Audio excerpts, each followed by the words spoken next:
Start करते हैं। अच्छा, ट्रिग्नोमेट्री में जो है वो मैंने आई थिंक 3 क्लासेस पढ़ा दी हैं। सही है। मैं आप लोगों को रिकॉर्डिंग शेयर कर दूंगा, प्लीज़ उसको देख लीजिएगा, क्योंकि जिसका मिस हुआ है ट्रिग्नोमेट्री अगर समझ नहीं आएगी तो आगे कुछ भी समझ नहीं आएगा। सही है। डिफरेंशिएशन, इंटीग्रेशन सारी ट्रिग्नोमेट्री के ऊपर। सही है। तो प्लीज़ मेक श्योर कि आप लोग रिकॉर्डिंग्स देखें और उसको कवर करें, फिर इसकी प्रैक्टिस भी करें। इसके आगे इसके होमवर्क भी अटैच्ड है, वो भी करेंगे। अच्छा, मैं कहा था कि हम इसको जो है वो टाइम में चेंज नहीं कर पा रहे। सही है। मैं किसी तरह भी एडजस्ट कर लूँ तो ये टाइम में चेंज नहीं होगा। क्यों? क्योंकि ये टाइम में बाय इट्स नेचर चेंज नहीं हो सकता। दूसरी साइड पे अगर जीरो होता तो मैं कॉस थीटा को उधर ले जाता और फिर डिवाइड कर देता। सही है, तब पॉसिबल होता। अभी फिलहाल पॉसिबल नहीं है। तो यहाँ पे क्या आ जाता है? यहाँ पे आ जाता है फंक्शन ऑफ ट्रिग्नोमेट्री, या जिसको हम हार्मोनिक आइडेंटिटीज भी कहते हैं। सही है। ये क्या आइडेंटिटीज कहती हैं कि अगर आपके पास इस फॉर्म में एक्सप्रेशंस हैं a sine theta plus b cos theta, तो वो कंप्रेस होके क्या बन जाते हैं? ये वाला बन जाएगा R sine theta plus alpha. फिर अगर आपके पास a sine theta minus b cos theta होता है तो वो क्या बन जाता है? R sine theta minus alpha. फिर अगर आपके पास a cos theta plus b sine theta हो तो ये बन जाएगा R cos theta minus alpha. और अगर आपके पास a cos theta minus b sine theta है तो ये बन जाएगा R cos theta plus alpha. सही है। अच्छा, ये क्वेश्चन में दिए हुए होते हैं लेकिन ये फॉर्मूला शीट में नहीं दिए हुए होते। तो क्वेश्चन जो है वो अक्सर डिस्क्राइब कर देगा कि भाई इस फॉर्म में जो है वो आपने आंसर देना है। सही है। तो जैसे अगला वाला क्वेश्चन अगर पढ़ो तो बता देते ना, R sine theta plus alpha के फॉर्म में आंसर देना है।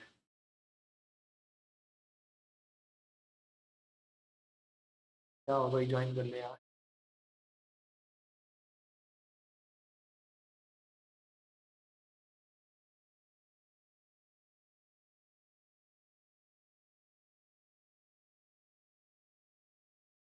What is-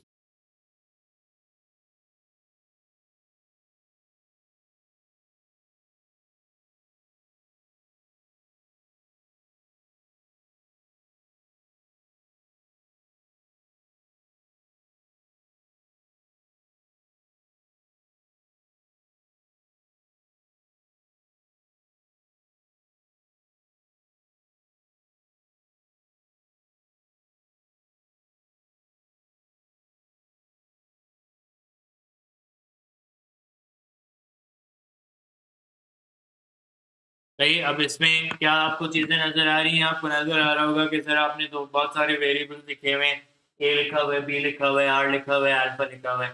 तो ए और बी तो उनके साथ लिखे हुए होंगे ना।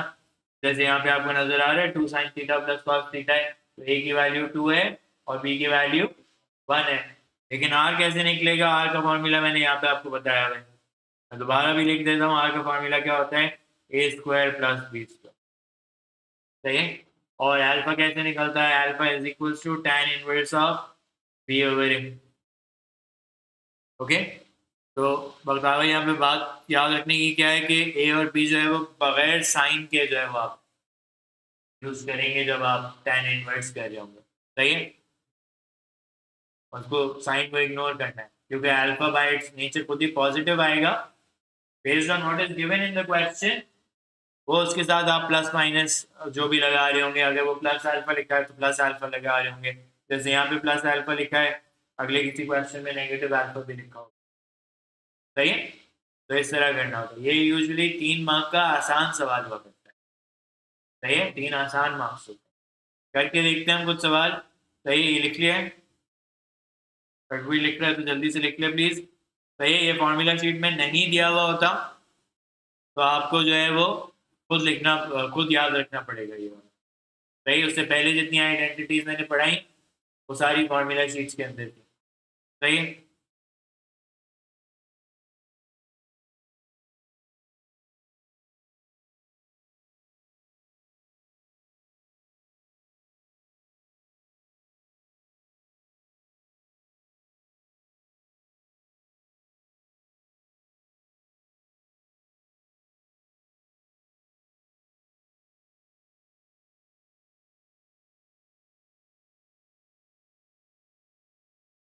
अगले जो पहला क्वेश्चन पढ़ते हैं, कहते हैं express 2 sin theta plus cos theta in the form r sin theta plus alpha where r is getting greater than 0 and giving the exact value of r and alpha correct to 2 decimal places। तो simple सी बात है, r निकालना है, हमने कहा 2 square plus 1 square root of 5 हो गया, सही है। फिर अल्फा निकालना है, क्या हो जाएगा, tan इनवर्स ऑफ 1/2, सही है। अच्छा ये प्लीज याद रखना, इसको हम खुद से आगे पीछे नहीं कर सकते, सही है। ये कासिम डिराइव वो कैसे हुआ है, ये जो पहले लिखा होता है वो यहाँ पे आ रहा होता है, अगर पहले कॉस लिखा है तो पहले कॉस होता है, सही है। तो उसी हिसाब से बनी हुई होती है, अगर आप इसको चेंज करेंगे ना तो इसको भी चेंज करना पड़ेगा, सही है, ये इंपॉर्टेंट बात है। अच्छा फिर मैंने कहा ये आ गया tan इनवर्स ऑफ 1/2, कोई कैलकुलेटर पे कर दे मुझे प्लीज।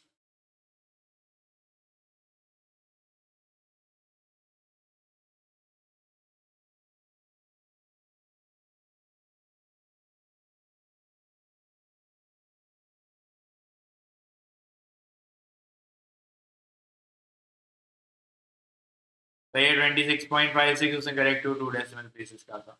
तो तुम क्या लिख दोगे मिला के, तुम कहोगे √5 sin थीटा प्लस 26, सही है। पार्ट ए हो गया, ये यूजुअली या तो 2 मार्क का होगा या 3 मार्क का होगा।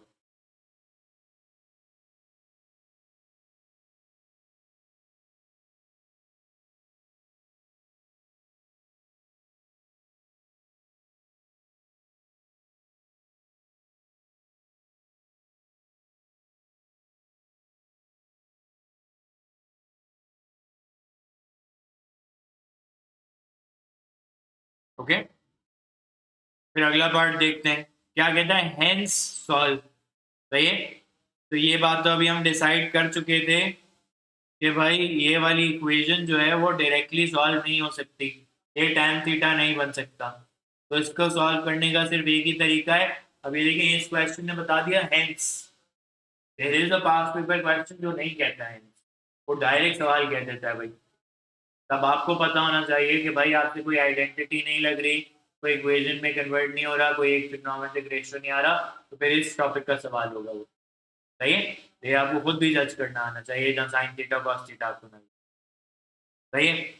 तो मैंने कहा पहले इसको रिप्लेस कर देते हैं किससे, √5 sine theta plus 26.5 equals to 2, सही है। फिर सॉल्व कैसे करते थे, पहले इसको जो है वो दूसरी साइड पे ले गए।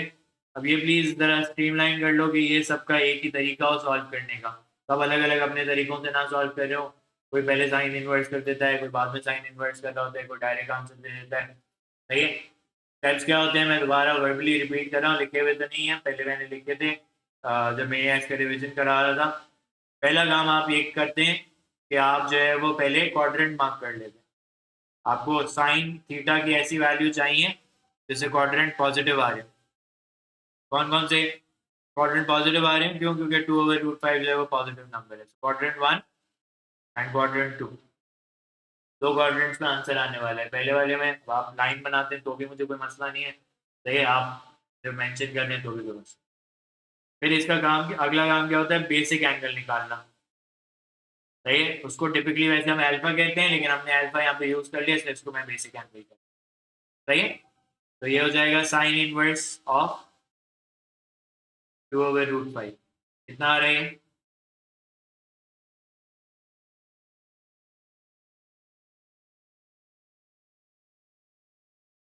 63.4, सही है। अब किस क्वाड्रेंट में आंसर देना है, क्वाड्रेंट 1 में आंसर देना है, किस एंगल का आंसर आएगा, ये इंपॉर्टेंट बात है, देखें थीटा प्लस 26.56 का। क्वाड्रेंट 1 में क्या आंसर आता है, डायरेक्ट एंगल आ जाता है। इसी तरह क्वाड्रेंट 2 का भी पहले आंसर लिख लो, क्या आंसर आना है, 180 - 60, सही। अब एक्चुअल आंसर किसके चाहिए, थीटा के चाहिए, तो एडिशन सब्ट्रैक्शन कर सकते हैं कैलकुलेटर के ऊपर। 3.4 इसके आगे कुछ था, 0.4 समथिंग, एक में 2 डेसिमल, एक में 1 डेसिमल।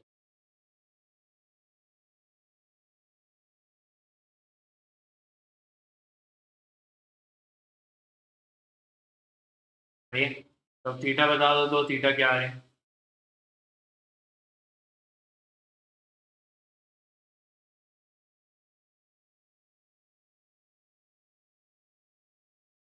तो दूसरा ऊपर वाले सब्ट्रैक्ट होगा ना, 63.43 माइनस 26.5 माइनस 26.5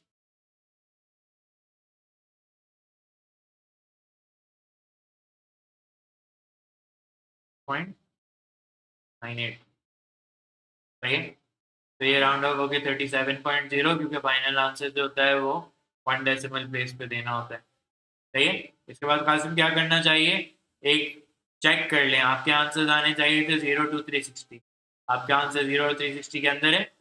सही है। 2 आंसर आने चाहिए थे, एक साइकिल के अंदर हमें पता है कि 2 ही आंसर आ, 2 आंसर आ गए। सही है। तो ये सिंपल क्वेश्चन जो है वो पूरा हो, इसमें बहुत सारी कॉम्प्लिकेशंस आएंगी, एक एक करके चीज़ों को हम कॉम्प्लिकेट करते जाएंगे आगे क्वेश्चन। सही है। यहाँ से बिल्डअप करेंगे चीज़ों।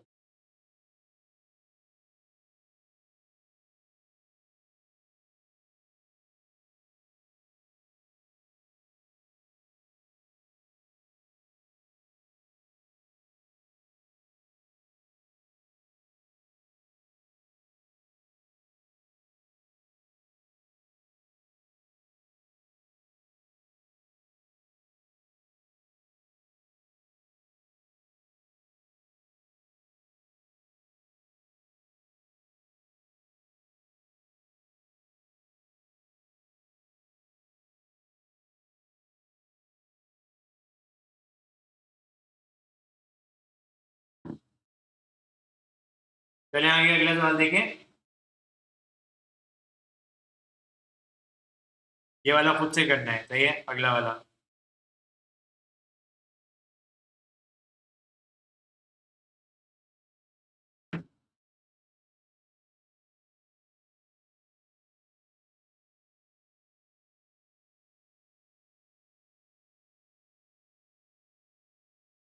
अगर कॉपी कर रहे हो तो कॉपी भी कर लो और सवाल भी कर।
आया आंसर?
फिफ्टी 56.31 और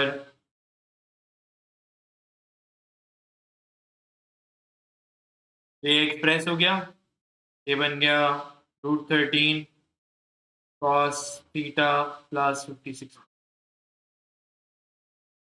b, hence solve the equation this। तो मैंने कहा ये, बोलो। अब देखो इसमें मैंने कहा था ना कि साइन को इग्नोर करते हैं, ए और बी बगैर साइन के लेंगे हम, सही है, क्योंकि अल्फा ने एक्यूट और पॉजिटिव आने हैं। अगर नहीं आ रहा है, देखो 0 to 90 की कंडीशन है ना, नेगेटिव नहीं आ सकता वो। Equals to 1.3।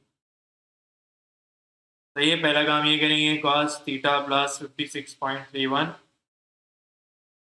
1.3 ओवर √13, सही। फिर क्वाड्रेंट मार्क कर लिए 1 और 4, फिर बेसिक एंगल भी निकाल लिया। इस केस में आ जाएगा cos inverse of 1.3 divided by √68.86, सही है। तो मैंने कहा कोई क्वाड्रेंट 1 में आंसर आएगा, किसका आंसर आएगा? तो थीटा प्लस 56.31 का 68.86। क्वाड्रेंट 4 में किसका आंसर आएगा?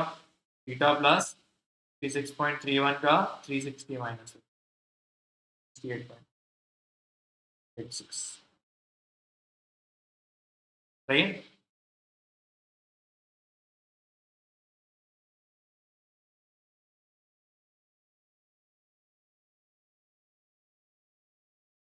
ट्वेल्व पॉइंट फाइव फाइव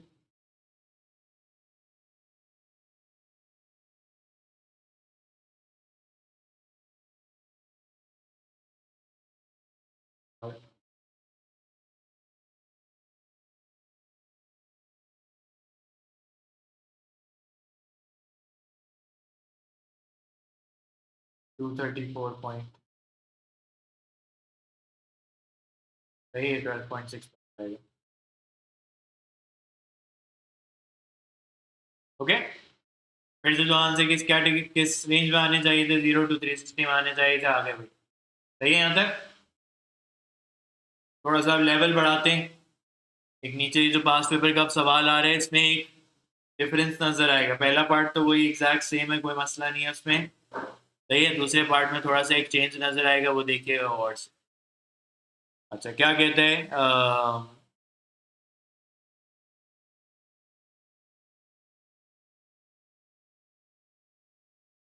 ये कहता है कि वही पहले आर निकालो, 3 स्क्वायर प्लस 1 स्क्वायर, ये हो गया √10, और अल्फा निकाल लो, कितना? tan इनवर्स ऑफ 1/3, कितना बनता है भाई?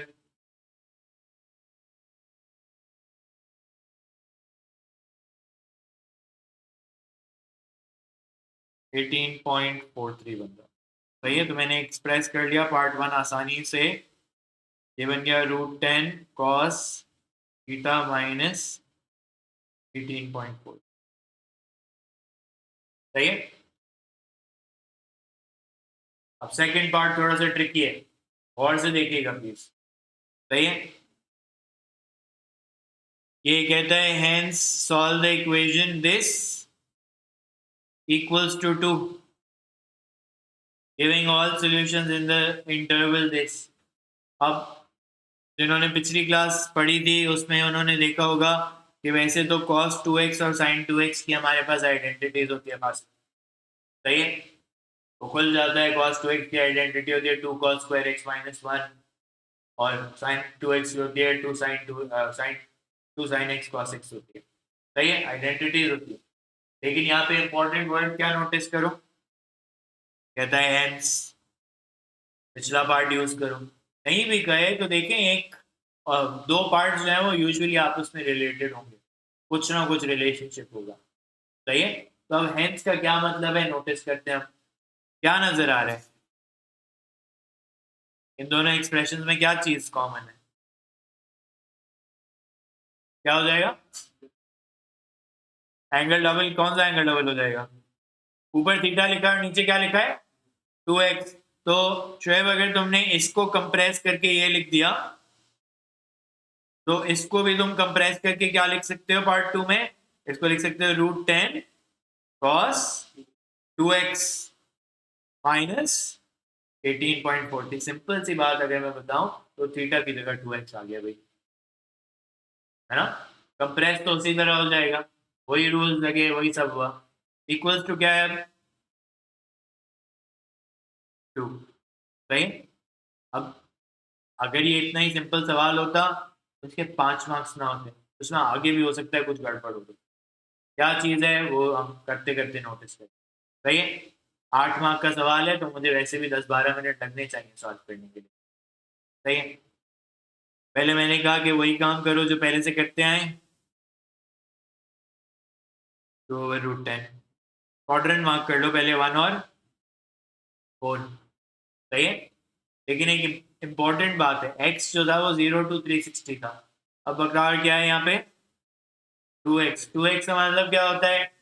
सही है या तो आपने रेंज चेंज करना सीखी होगी, मैं सिखाता हूँ कि भाई एक साइकिल चलाने की जगह 2 साइकिल चला, यानी क्वाड्रेंट 1 और 4 के बाद किस किस में जाओगे? क्वाड्रेंट 5 और क्वाड्रेंट 8। चार चार क्वाड्रेंट आगे।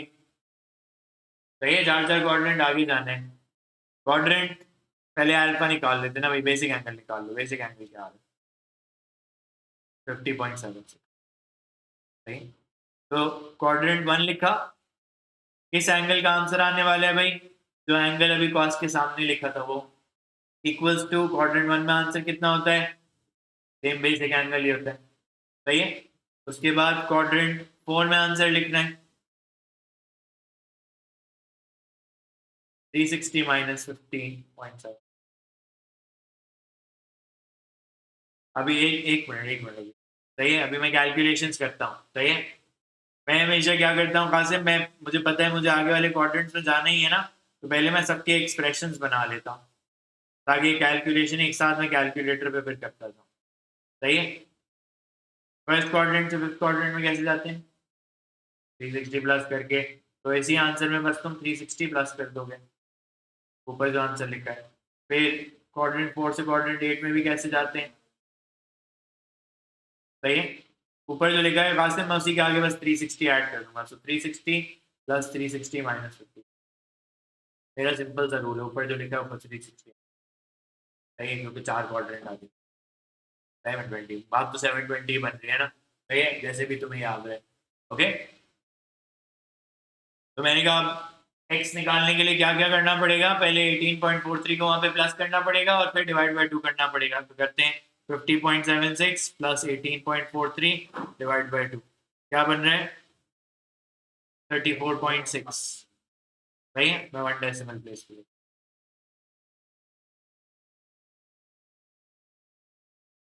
ये बन रहा है 214.6।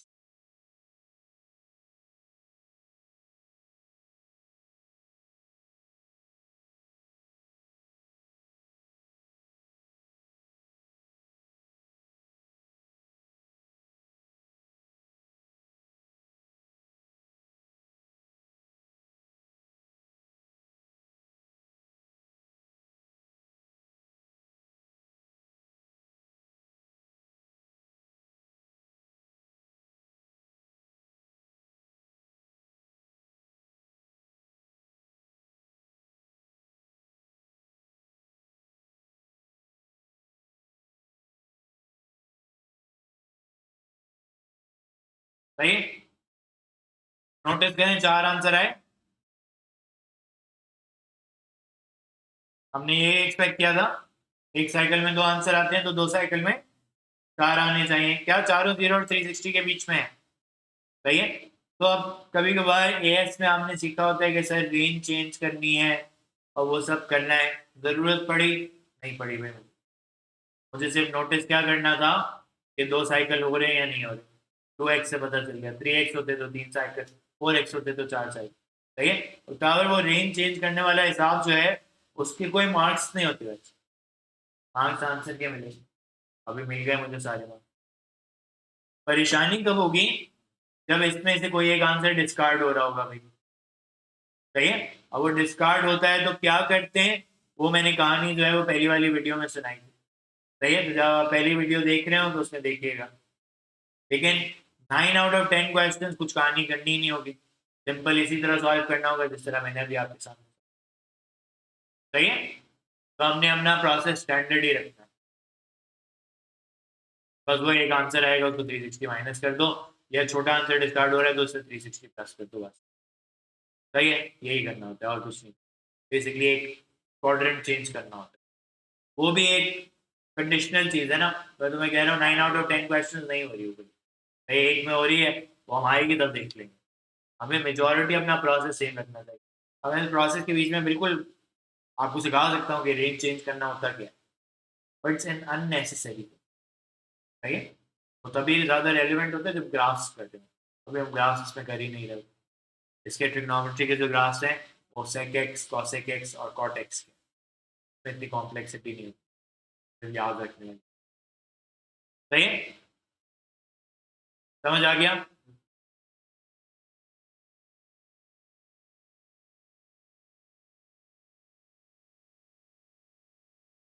फिर कोई लिख तो नहीं रहा? लिख लिया है, आगे बढ़ जाओ ना।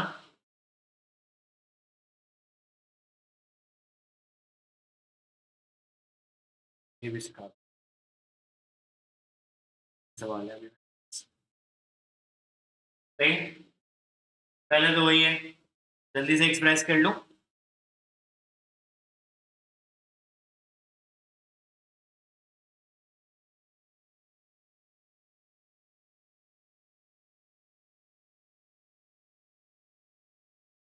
सही।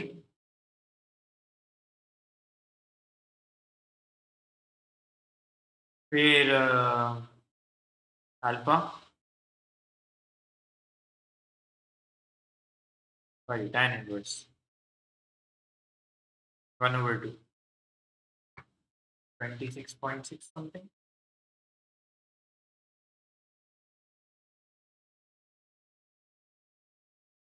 26.56 है ना, तो 26.6 कर लेता हूँ। सही। अब अगला क्वेश्चन नोटिस करो किसी इक्वेशन के बारे में, पहले मैं एक्सप्रेस कर लूँ। मैंने एक्सप्रेस किया √5 cos थीटा प्लस 26। सही है यहाँ तक? कोई सवाल तो नहीं है यहाँ पे? अब उसने क्या पूछा भाई, hence find the maximum and minimum values of the expression this and the values of the theta in the interval for which the, यानी इसकी मैक्सिमम और मिनिमम बताओ। हेंस का तो या तो इसकी बता सकते हैं मैक्सिमम मिनिमम, या फिर हमने जो फाइंड किया उसकी बता सकते हैं मैक्सिमम। सही है। तो हमने हेंस कहा है तो हम यूज करते हैं अपने आंसर। अब मैक्सिमम मिनिमम का पहले मतलब क्या ये देख लेते हैं। याद है कॉस का ग्राफ कैसा होता था? कॉस का ग्राफ जो होता था एएस में जब पढ़ा था तो यूं करके होता था, है ना। मैक्सिमम कहां तक जाता था? 1 तक, और मिनिमम कहां तक जाता था? -1। लेकिन ट्रांसफॉर्मेशंस के चैप्टर में ये ग्राफ जो है वो स्ट्रेच भी हुआ करता था, प्लस माइनस भी होता था, आगे पीछे भी हो रहा होता था, ये सब सीखा था। तो यानी इसकी मैक्सिमम वैल्यूज चेंज हो सकती हैं based on the transformations that are happening. सही है।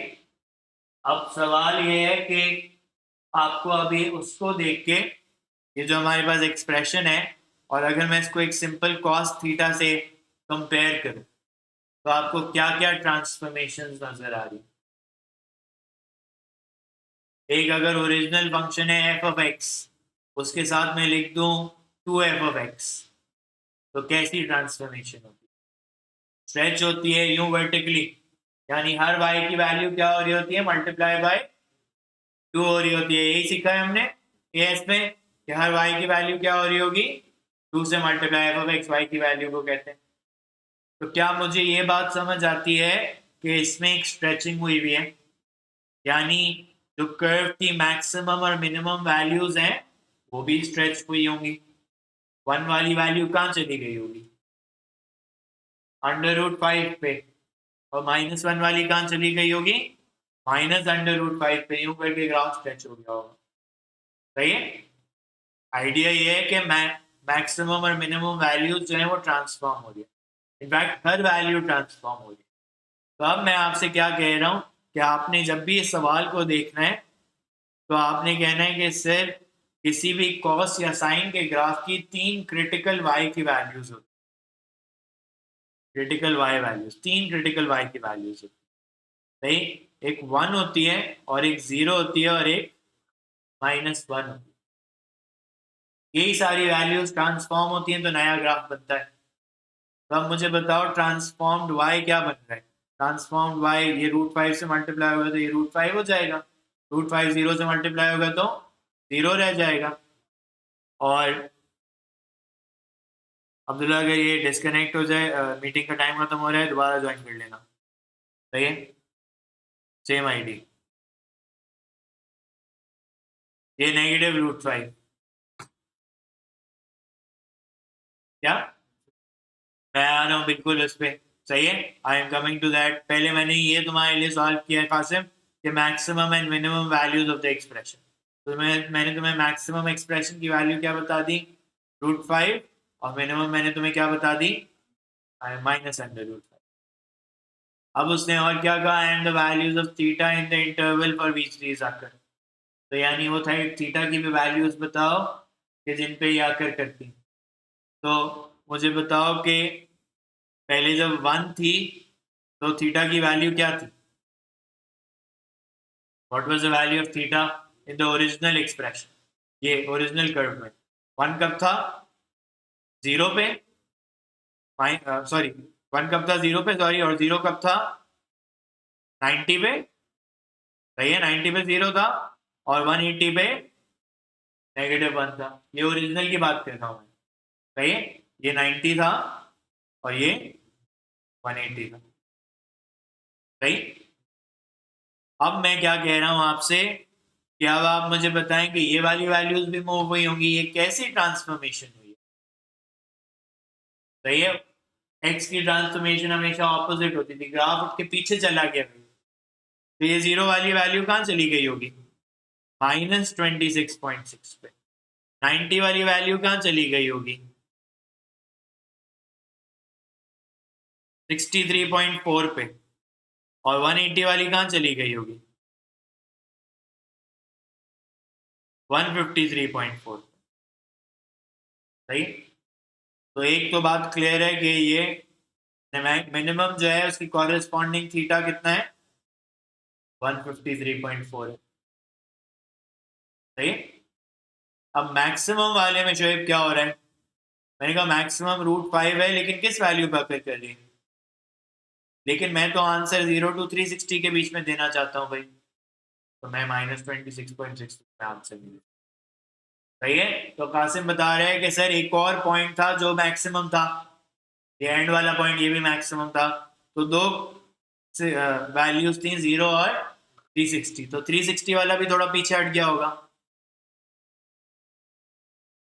कहाँ पे आ गया होगा, 333। सही है।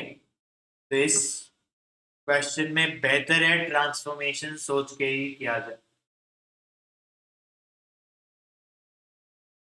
ओके।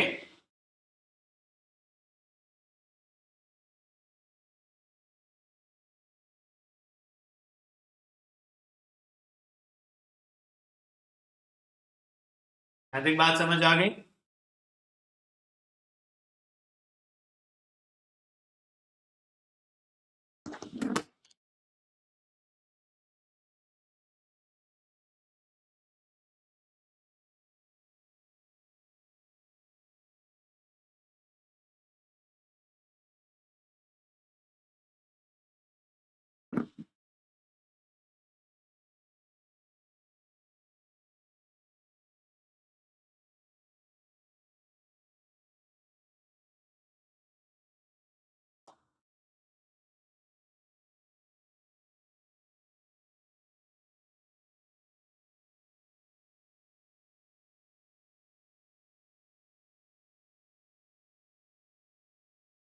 अब इस क्वेश्चन का एक और वर्जन भी है,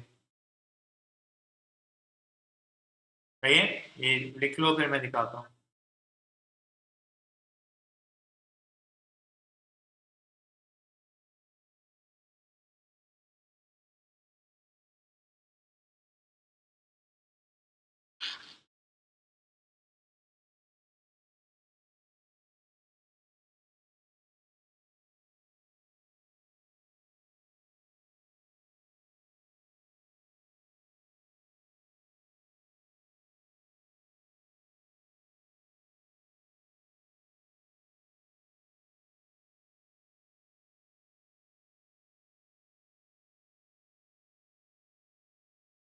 ये वाला नहीं, ये वाला बुक का था, लेकिन है इस तरह का एक पास पेपर में है, कॉरेस्पॉन्डिंग वैल्यू ऑफ थीटा पूछता है। ज़्यादातर पास पेपर के क्वेश्चन जो है ना वो यहाँ पे यूँ पूछ के रुक जाएंगे, फिर मैक्सिमम और मिनिमम बता दो तो वो तो आसान थी, √5 और -√5, कहानी असल थीटा की सुनने वाली थी, सही है। अब एक और मैं सवाल दिखा रहा हूँ, जल्दी से इसके पार्ट 1 और 2 करते हैं क्योंकि मुझे आपको पार्ट 3 दिखाना है, सही है, ताकि टाइम जो है वो ख़त्म ना हो जाए। पहले सॉल्व करना है, तो मैं जल्दी से सॉल्व कर रहा हूँ। आर की वैल्यू आएगी 4² + 6² अंडर रूट, भाई 100 कहाँ से हो गया, 36 + 16 52, सही है। और अल्फा कितना आएगा, tan इनवर्स ऑफ 6/4। देखो 3 मार्क आसान होते हैं ना, मैंने कहा ना हर सवाल में तुम्हें ऐसे ही नजर आएगा।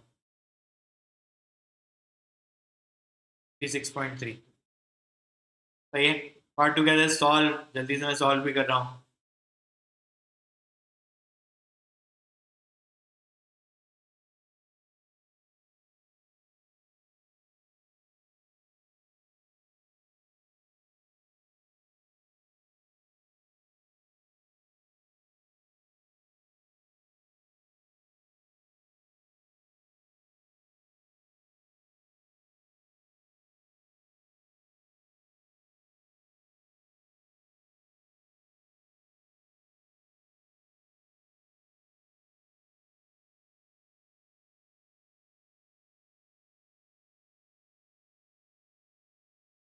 बेसिक कितना है, 24.5, 24.6, काउंटिंग ऑफ ट्वेल्व, सही है। इसमें तो 2 का जो कोई चक्कर नहीं है, तो डायरेक्ट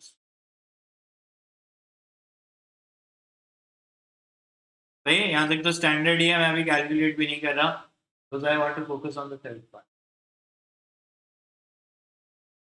अब देखो उसने नहीं कहा कि find the greatest and least possible values of this as theta varies, सही है, यानी थीटा की वैल्यू चेंज हो सकती है, अलग अलग हो सकती हैं। आप find the greatest and least possible values of this, hence कहीं नहीं कहा मैंने, लेकिन मुझे क्लियर कट क्या नजर आ रहा है कि ये वही है जो पहले लिखा हुआ था, तो मुझे पता है आंसर यूज होना है, सही। क्या डिफरेंस है पिछले सवाल से, स्क्वायर भी लगा हुआ है, आगे +8 भी लगा हुआ है भाई, सही है। तो थोड़ा सा सोचना पड़ेगा, तो पहले तो मैं उस एक्सप्रेशन को ले आता हूँ जिस एक्सप्रेशन को मैं पहले से यूज करता आ रहा हूँ।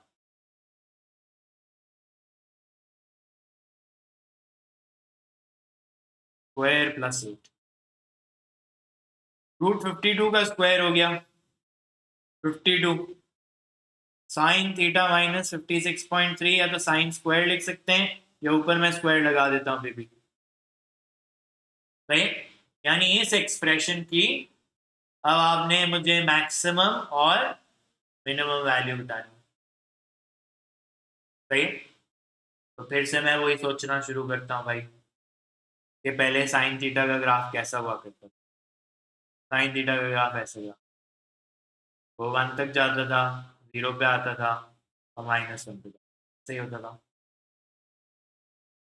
लेकिन ये स्क्वायर हो गया भाई, स्क्वायर का तो मैंने ग्राफ कभी सीखा भी नहीं, क्या नहीं हो जाएगा, सब ऊपर चला जाएगा ऐसे तो, ये नेगेटिव वाले ऊपर, लेकिन उसकी वैल्यूज भी काफ़ी चेंज होंगी, तो ग्राफ की जो कर्वेचर है ना वो भी चेंज होता है, लेकिन वो मुझे नहीं पता कैसे चेंज होता भाई, मैंने कभी तो बनाना भी नहीं सीखा। क्या मैं इसको बनाए बगैर भी, अब देखो कहाँ से 2 मार्क का सवाल है, आंसर सही देने के मार्क्स, है ना, और किसी चीज़ के तो मार्क्स भी नहीं है। तो मैंने कहा मैं सोचता हूँ, मैंने क्या सोचा कि भाई ये जो ब्रैकेट के अंदर लिखा है, ये लिखा है साइन थीटा माइनस 56.3, ये कैसी ट्रांसफॉर्मेशन हो रही होगी? ग्राफ आगे जा रहा होगा, क्या ग्राफ के आगे जाने से उसकी मैक्सिमम और मिनिमम वैल्यू चेंज होती है? तो 1 और -1 ही रहेगी।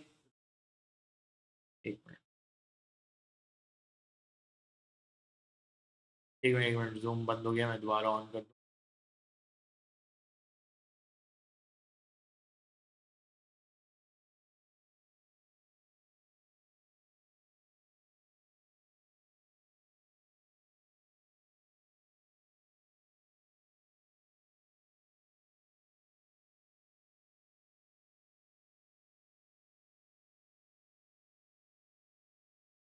तो मैंने कहा कि उसकी तो वैल्यू चेंज नहीं हो रही, लेकिन बाहर ऐसे नंबर्स हैं जिनसे स्ट्रेचिंग और ऊपर नीचे मूवमेंट हो रही होगी। ये 52 से क्या हो रहा होगा, ग्राफ ऊपर के स्ट्रेच हो रहा होगा, सही है। और 8 से क्या हो रहा होगा, पूरा ग्राफ उठ के ऊपर जा रहा होगा 8 यूनिट, ऐसे ही हो रहा होगा, सही। अब यहाँ पे इंपॉर्टेंट बात क्या कंसिडर करने की है कि देखें, चाहे जो भी आपने ट्रांसफॉर्मेशन फिगर आउट, जो ओरिजिनल क्रिटिकल वैल्यूज थी वो क्या थी? वही 3 वैल्यूज थी पहले भी, जो पहले भी थी वो अभी भी हैं। ओरिजिनल क्रिटिकल वैल्यूज क्या थी? 1, 0 और -1।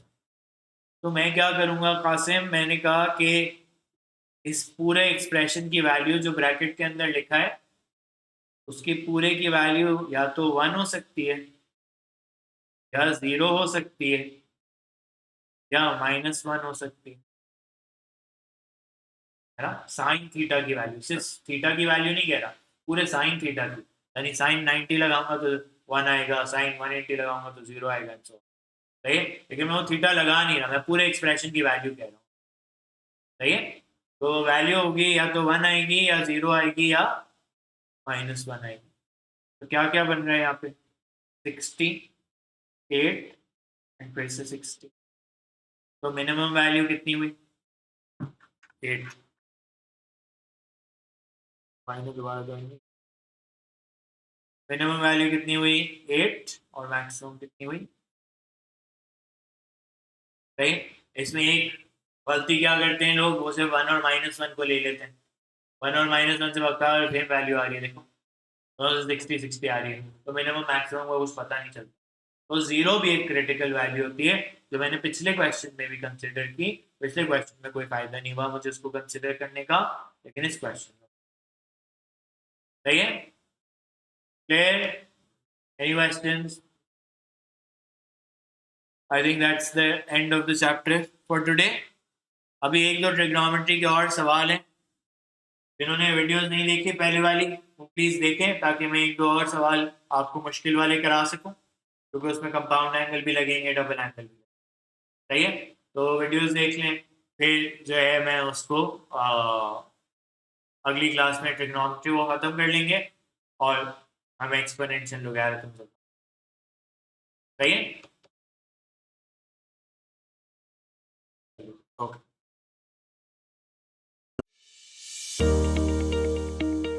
Welcome to Edge Learning, where we are changing dreams into success stories.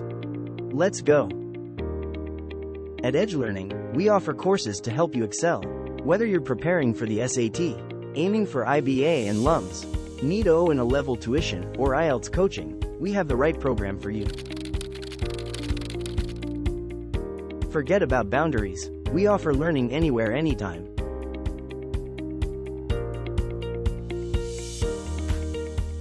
Our expert tutors provide personalized attention in various batch sizes and one-on-one sessions, along with pre-exam review workshops to ensure you perform your best on test day.